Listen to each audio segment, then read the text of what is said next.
You know, I've always been of the impression, ladies and gentlemen, that the Democrat Party and the drive-by media and the American left really didn't like Ronald Reagan very much. I've always been under the impression that they thought Reagan was stupid. Maybe on a good day, they'd call him an amiable dunce. But I've always been under the impression I had no respect for him. The people who voted for Reagan were stupid. That Reagan was dangerous. Reagan was going to blow up the world. If it weren't for Gorbachev, who knows if there would even be a planet Earth today. And yet, it seems like whenever the Democrat Party needs to validate something that it plans to do, they always cite Ronald Reagan.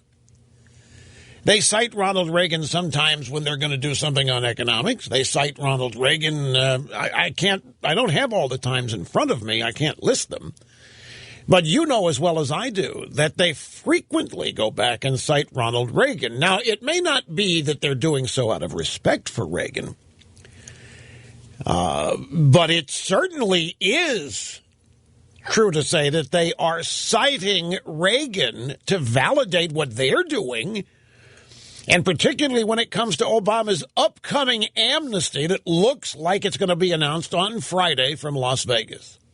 Greetings, my friends. Rush Limbaugh, the EIB Network. Happy to have you here. Telephone number, if you want to be on the program, is 800-282-2882. And we check the email. So if you want to send an email, it's lrushbo@eibnet.com. It's uncanny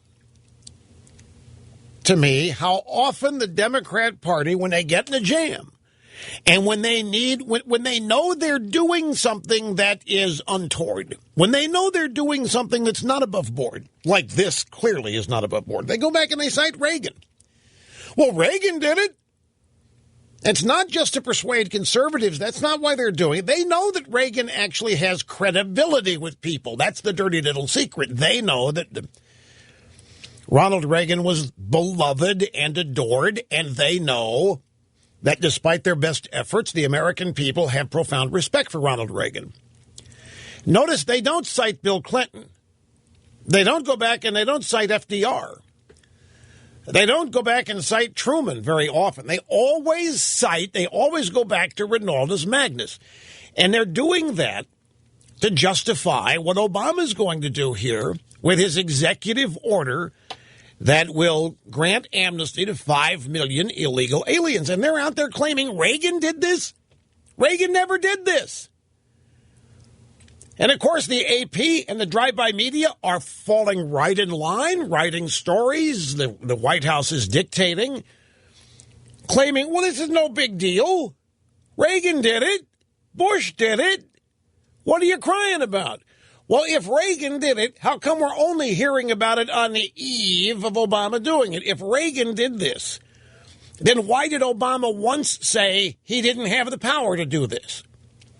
Remember that soundbite to some Spanish-language TV network where he said he was not an emperor or not a dictator? We are a nation of laws. We have our law. And unfortunately, I just can't do it with a stroke of my pen. Remember that? Well, why didn't he say, wait a minute, yes, I can. I can be a dictator because Ronald Reagan was. Everybody knows. Why didn't he cite Reagan back then? Why didn't he cite Reagan last week, last year? Why let this controversy gin up? If Reagan did it, why not say it at the outset and then shut up? Everybody. Let's go to the audio sound bites. You'll see what I'm talking about here. Last night and this morning, we had a little montage of how the left all of a sudden is once again in love with Ronaldus Magnus. Ronald Reagan did exactly the same thing. Presidents Reagan and Bush issued executive orders on immigration. Every president, 39 different times. Reagan, Bush. Reagan allowed legalization for 3 million immigrants. President Reagan also took executive action, allowing some illegals to stay in this country. A very eerie way, when President Reagan was the president, he then took the executive order. Pointing to actions by two former Republican presidents, Presidents Reagan and President George H.W. Bush. Okay, so you want to know who was in there? You want to hear the voices? You want to hear the names? Well, I think you should.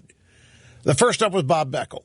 and then the forehead Paul Begala, and then Dingy Harry, and then Michelle Kaczynski, whoever that is, and then O'Reilly. O'Reilly said President Reagan also took executive action following or allowing some illegals to say that. He did not. Reagan never took executive action. This is a bull-faced, flat-out lie. Not that it's going to matter to anybody, but you know us here, we're concerned with the truth.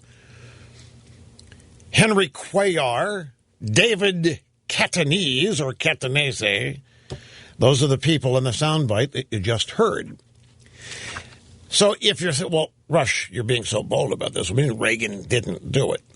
Well, there are a lot of people that are still alive who were in the Reagan administration back then. One of them is a man by the name of Jeff Lord. And Jeffrey writes for the American Spectator.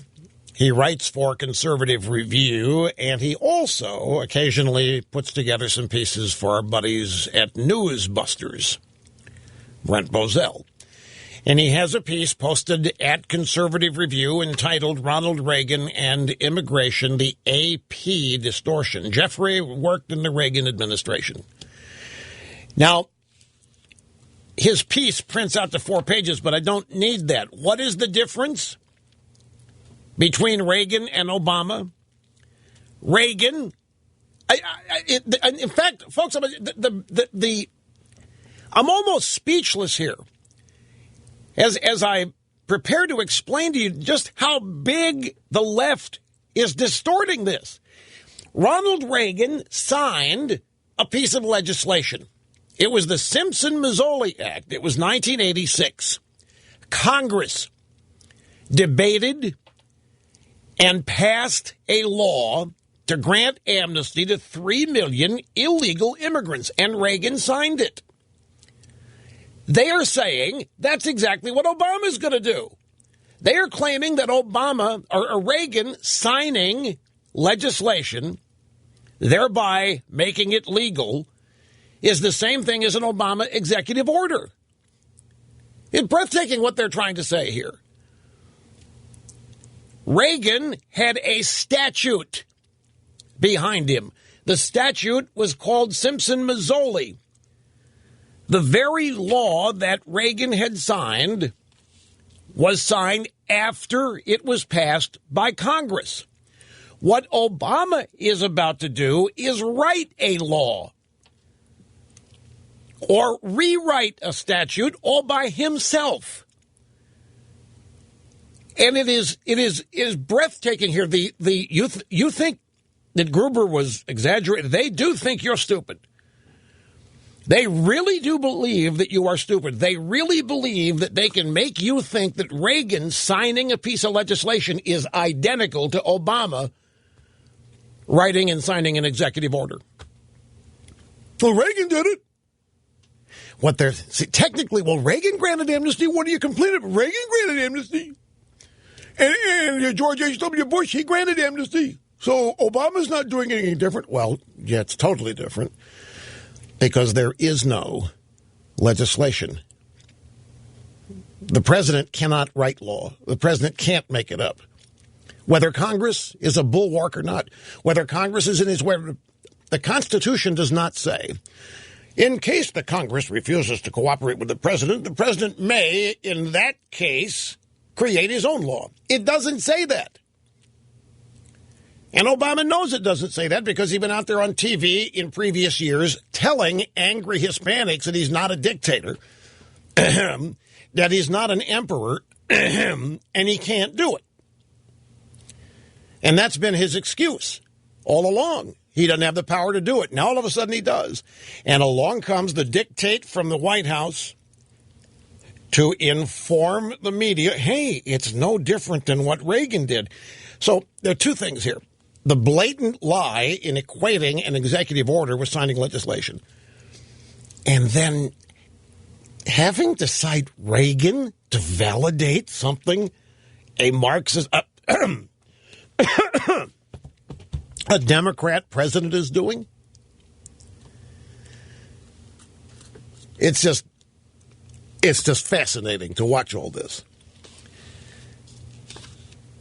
When he suspends deportations and when he imposes his own conditions on those suspensions, he's rewriting the law.